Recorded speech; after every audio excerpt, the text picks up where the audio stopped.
Magandang araw po mga Lordy natin dyan. Kumusta po? Boxing update po tayo. Kahapon po ay naibalita natin ang ating pambato na si Vincent Acero Astrolabio mga idol kontra sa isang Hapon na kung saan ay talagang nakipagsabayan itong si Acero Astrolabio. Pero kasama ang palad mga idol, natay ito nautot pala dahil natamaan at 5 beses itong bumagsak sa hapon mga idol.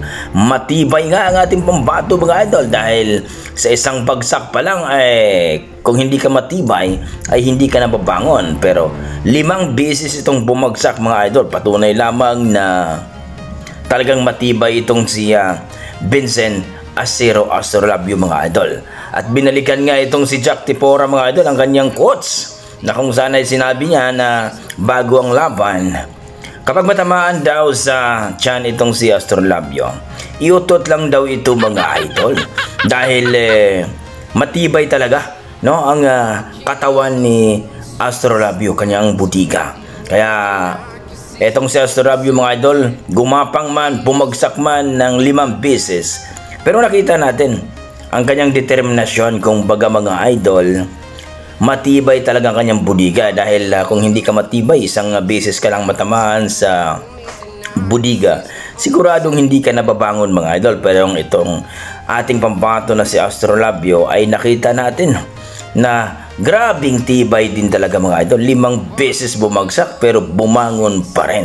Talo po baya, TKO ang ating pambato kahapon mga idol sa round 7. Kaya marami na magsasabi at binalikan si Jack Tipora na kala ko ba iutot lang, pero bakit daw na parang natay daw itong si Vincent Acero Astrolabio. Kayo mga idol, ano masasabi nyo dito sa sinabi ni Jack Tipora na iutot lang daw ang kumatamaan sa budiga, pero ito TKO ang inabot sa hapon mga idol.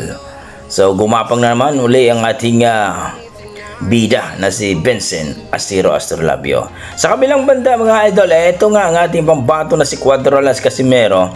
Nagpasalamat ito sa kanyang promoter mga idol sapagkat paldo-paldo na naman siya ngayong December, dahil naibalita ng mga idol na sa December magbabalik uli sa Luna itong ating pambato na si Cuadrolas General Casimero mga idol, at doon sa bansang Japan magpapakitang gilas na naman ang ating pambato mga idol. Kaya marami na naman excited sa laban. Ayon sa ating mga boxing fans, talagang tuloy-tuloy ang biyaya ni Cuadrolas Casimero. Bagamat tinalo siya ni Kamida, pero wala daw kwentang laban yun dahil tumakbo at karera daw ang nilabanan ni Kamida.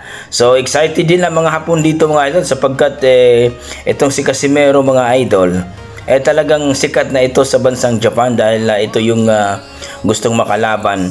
Ayon sa mga boxing fans doon sa Japan, si Casimero lang daw talaga ang posibleng makakatalo dito kay Naoya Inoue. Pero hati nga ngayon ang mga boxing fans mga idol dahil ayon sa ating mga boxing fans, sa pinakita daw ni Casimero, mukhang itong si Casimero hindi na daw pwede ni Naoya Inoue. Baka isang round lang daw itong si Casimero kay Naoya Inoue. So kayo mga idol, ano masasabi nyo dito? Totoo kaya ang mga boxing fans? Hindi naman lahat, pero marami lang ang nagsasabi na hindi agree na makalaban itong si Casimero kay Naoya Inoue.